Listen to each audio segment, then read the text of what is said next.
So isang reason din kung bakit ako bumili ito guys is na-experience na namin na mawalan din ng charge yung battery. Naiwan namin bukas yung ilaw ng sasakyan. Na-discharge yung battery namin. Kung naghanap ng ganitong charger, ito ay malaking tulong ka. Kailangan mong i-charge yung battery mo kapag naubusan siya ng battery. Check natin yung loob. So ang itsura niya, ito siya guys. Yung pinaka-unit natin. So meron siyang cable dito, yung red and black. Then yung pinaka-kasama sa outlet sa side. Yan, so may exhaust yan. Tapos ilalim.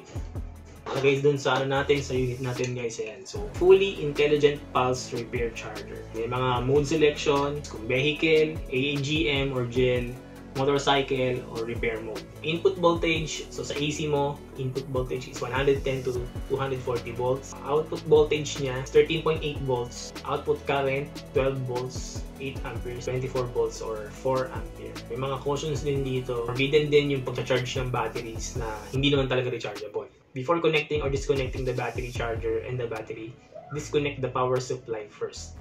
Battery ng motor. So parang nawawalan na siya ng power.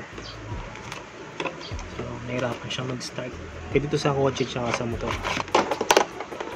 Kailangan i-click natin tong black and red. So ito naman naka-indicate yung wire.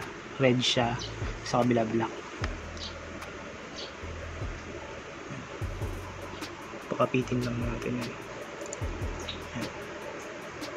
So diyan makikita natin nag-iba na siya. So nag-charge na siya. Lipat natin sa motorcycle. So sabihin nasa mga 40 pa lang siya. Ng 40 plus. So unang lapag 60, 80, tas 100. So ayan, nag-sabihin nag-charge na siya. Try natin i-full charge. Outlet natin ito. Naksak lang natin siya dyan. 100 na siya. Try ko nang ipa-under niya mo. Okay, yan ma-under na. Ma-under na yung motor nag-charge. Charge naman yung battery.